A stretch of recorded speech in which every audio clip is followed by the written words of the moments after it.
But let's take a closer look at the King of the North. Has the political power filling that role changed during the last days? And how has it treated God's people? The identity of the King of the North has changed 3 times during the last days. Starting in the 1870s, through to the end of the Second World War, the German Empire filled the role of the King of the North. In the period leading up to and including World War II, it persecuted God's people without mercy, imprisoning thousands of our brothers and killing hundreds of them. Who replaced the German Empire as the King of the North? That's an important question, Herman. After World War II, the Soviet Union took on that role. It also attacked God's people, imprisoning them or sending them into exile. But can Daniel 11 verse 34 says that they, that is God's people, would be given a little help. What's the significance of that statement? This passage points forward to the time when the Soviet Union collapsed. Although God's people suffered terribly under that government, they were given a little help. In what way? After the USSR collapsed, God's people there could worship freely for a number of years. In time, though, Russia and its allies took on the role of the King of the North. And like the other powers that filled the role of King of the North, this government has continued to oppress God's people. So you'll be pleased to know that this awkward, cringeworthy to and fro between Herman Van Selm and Kenneth Cook is now over. From now on, they're going to be switching to other ways of drilling home this message that the Bible prophecy points to Jehovah's Witnesses as God's one true people. They'll find other ways and incredibly manipulative ways of pushing that particular agenda. All I will say about this whole interpretation of Bible prophecy, apart from being wrong from the viewpoint of Bible scholars, as I've just been saying, Daniel 11 is transparently explainable from the viewpoint of history. It's clearly explainable when you ditch all of this nonsense about Russia and the USSR and the German Empire and listen to what scholars have to say.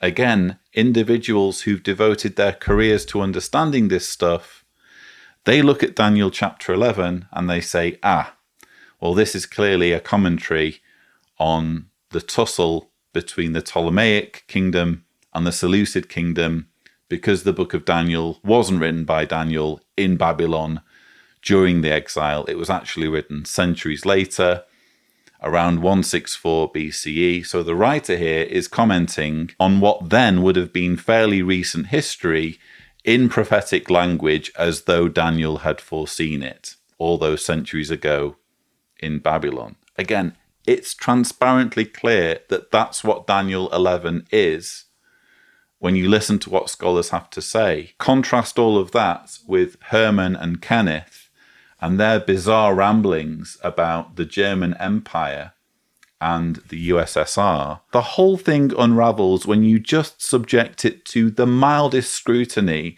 For me, a big clue that all of this has just been dreamt up. It is, again, the shoehorning of Bible prophecy into a historical narrative. When you compare this easily understandable, credible explanation that scholars give you with what Ken Cook and Herman Van Selm are selling here, well, what they're saying just instantly starts to unravel.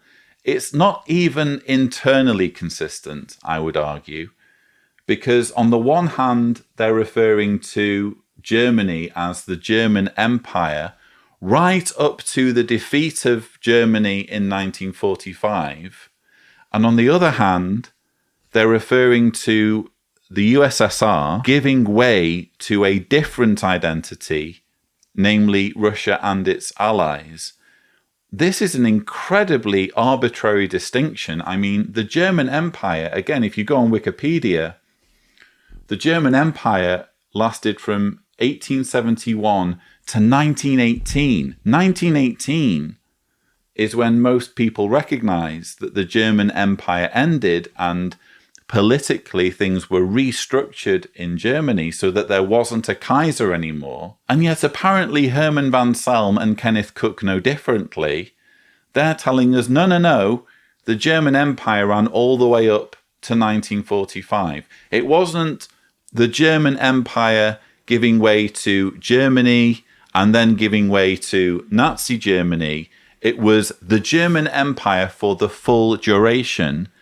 And then on the other hand, when it comes to Russia, they hair split by saying, well, at one point it's the USSR, and then it becomes Russia and its allies. Well, hang on, how come you've made that distinction for Russia, but you've not made any kind of similar distinction for Germany? How can you group German history under this banner of the German Empire right up until 1945 and then apply a different rule for Russia, saying that the USSR gave way to Russia and its allies? It's not even internally consistent, this explanation. So little thought has gone into it. And that's because it's all made up. It's transparently made up. It's so obvious that Kenneth Cook and his pals want to push Daniel chapter 11 as being some kind of foregleam of their authority. This is all about their control. They want to persuade Jehovah's Witnesses that they're living in these momentous times where Bible prophecy is being fulfilled and Jehovah's Witnesses are right there at the center. They are the people that Daniel is referring to. They are so important that the history of their organization is enshrined right there in Daniel chapter 11. Except it manifestly isn't.